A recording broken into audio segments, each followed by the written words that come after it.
Bonjour, je suis Cédric Watine d'Outils du Manager, le podcast en français sur le management le plus écouté. Il y a une question que j'aime bien poser au début de mes séminaires, c'est pour vous, qu'est-ce que c'est qu'un bon manager ?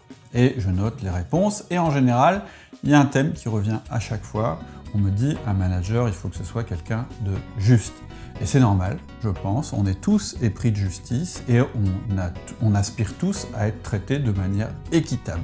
Par exemple, dans une équipe, ce qui peut démotiver le plus, ça n'est pas d'avoir un salaire faible, c'est d'avoir un salaire dont on estime qu'il n'est pas équitable, c'est-à-dire qu'il est inférieur à une autre personne qui ferait le même travail, mais qui serait payée davantage. En général, c'est ce qui démotive le plus. Mais le problème, c'est qu'est-ce que ça veut dire être juste ?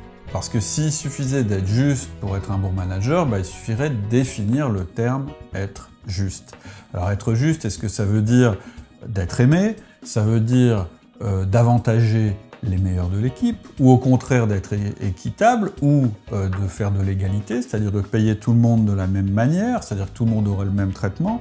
On voit bien que être juste, c'est un concept qui est très relatif, et qu'il est très attaché à notre culture, à notre historique, à notre manière de voir les choses, etc., etc. C'est un truc qui est à géométrie variable.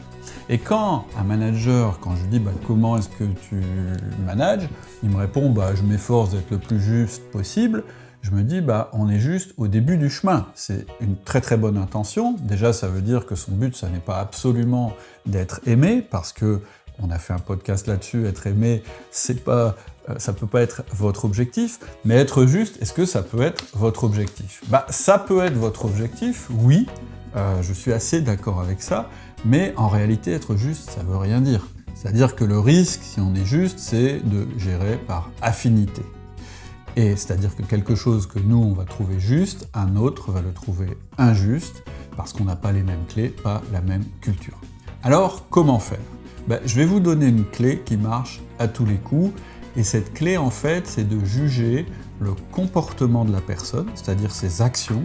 Quand on dit comportement, c'est pas ce qu'elle pense, c'est pas ce qu'elle dit, c'est ce qu'elle fait, et d'à chaque fois essayer de mesurer si chacun de vos collaborateurs a un comportement qui les approche ou pas de la performance optimale. C'est-à-dire que la personne, si elle a un comportement positif, qui a un impact positif sur la performance, vous la jugerez bien, et la personne qui a un comportement négatif, c'est-à-dire qui est contre-performant, vous la jugerez mal. Et je pense qu'en entreprise, vous ne pouvez pas avoir d'autres clés que celle-là. Et donc, être juste, en réalité, qu'est-ce que ça veut dire ? Ça va être de juger les comportements des personnes et par rapport à la performance qui est attendue. Alors, être juste dans l'entreprise, finalement, qu'est-ce que ça veut dire ?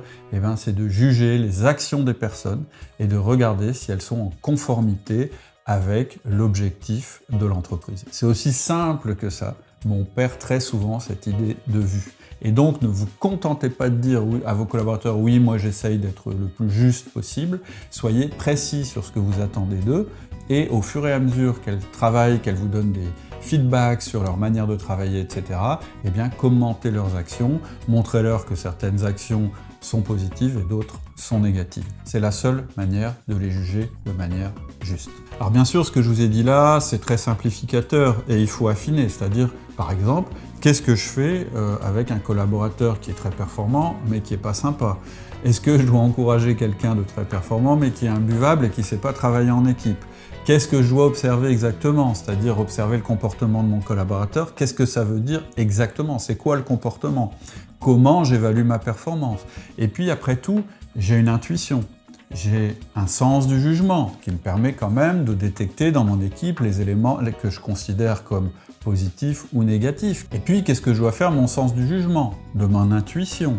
Est-ce que je dois me contenter d'observer de manière absolument neutre, ou est-ce que je dois quand même accorder une importance à mon jugement ? L'impression que me fait telle personne, est-ce que finalement, elle est quand même pas déterminante ? Je ne peux pas répondre à toutes ces questions-là en 5 minutes. Ce que je vous propose, c'est d'écouter notre podcast qui s'appelle « Manager, ne jouez pas au psy ». On en est au 2e épisode. et on parle justement de ça, c'est-à-dire de la manière d'observer le comportement de nos collaborateurs. Donc je vous encourage à cliquer juste en dessous de la vidéo sur les liens qui vous permettront d'accéder à ce podcast. Et si cette vidéo vous a plu, merci de cliquer sur le petit pouce vers le haut et de vous abonner. Il y a d'autres vidéos intéressantes à venir. À bientôt. Au revoir.